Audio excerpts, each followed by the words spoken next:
One Nation Senator Rod Culleton, aka Muhammad Ali, I should say. Senator Culleton, thank you for your time. Well, do you feel like you're in the fight of your political life here at the moment? Well, I'm comfortable with the fight. I'm just not sure of the referee now. But yeah, look, can I say it's a lot harder than ploughing a paddock? I know that. Well, the referee is the High Court now. Why don't you have faith in that process? Well, it's not so much about... Well, no, I don't have faith because it seems to be this process. And, you know, all along I have done everything that I believe is right. I have, you know, considering the circumstances and how all this came about, and it's trivial and where it's sort of fired to. But, you know, I have held in there and, you know, I had it at juice. And now it seems to have gone advantage the Gov, and now it'll come down to one High Court decision maker, and that really concerns me. It's not one High Court, it's a full bench of the High Court, so 7 court judges, possibly 6. No, this is the whole, you know, I have to be really upfront here. The whole, it's been such an ambush in a sense that, you know, I only became aware of it over the weekend. I couldn't get... An ambush from whom? The government? Well, the Senate? Your own party? You know, Senator Brandis, really. That's where it's all just... It's come on, and come on very strong. And to me, I feel that there is uncertainty. They've picked up on a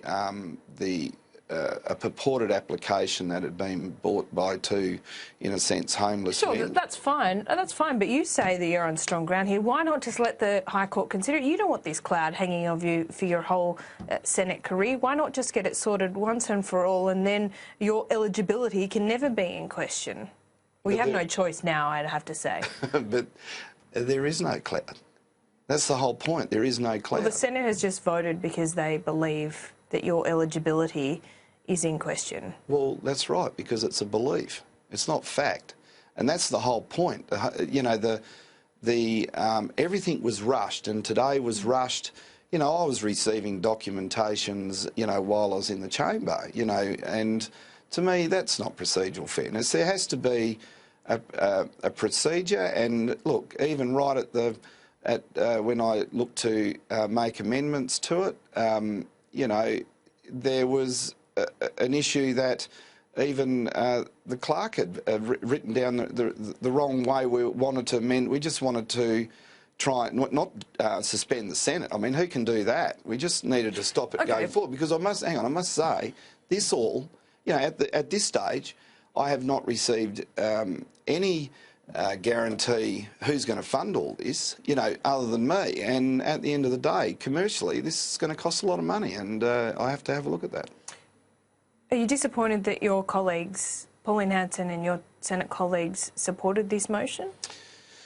Well, look, it was, you know, I guess it is a different playing field here, you know, and I have to respect what the party leader and the other senators. But look, to be honest, I haven't met with them today. We were just... You haven't met with them? Well, we were just full on getting all our ducks in a row to go out and try and beat this, and you know, I don't think we've been defeated yet. But Pauline Hanson, your party leader, has her own doubts in her own mind. She said so in the Senate today, and that's why she supported this motion. Can you say here and now that you supported all the documentation to her, to the party, for the vetting process before the election? Are you confident that that's happened on your side? Well, how do I best describe this? There's confusion. Put it this way, I would have no problem if it was just a basic issue about, at the time, that would just have to get some clarification on. But it's not, because to me, people say you're going to have to engage the constitutional lawyers. So that means, and Nick Xenophon clearly said, there's a fashionable argument. Well, as soon as you do a fashionable argument in law, you know, there you'll start smoking your money. So That's what the Senate was unclear. Everyone's confused. No one can really. It's all a belief, and you can't just. Yeah, I don't want to get sent to an okay. abattoir with a blunt knife. You know what I mean? I want to. It's got to be. If it's going to go up there, just make it a clean kill. And I don't think that's. So you've engaged constitutional lawyers. No, I haven't. This is what I mean. I don't understand. I haven't been personally served with anything. The whole thing is very confusing. The Senate has just voted for you to be, your matter to be referred to the High Court. To me, it's you were wrong. sitting in the chamber, though. Well, it's wrong. The whole thing has been wrong. And I asked Senator Brandis to, take his foot off the accelerator, give me some clarification. If it was so wrong, Senator, though, why didn't you appeal to your colleagues, your One Nation colleagues, and why are they still doubtful? Well, at the end of the day, this is my fight. It's not the fight of the party.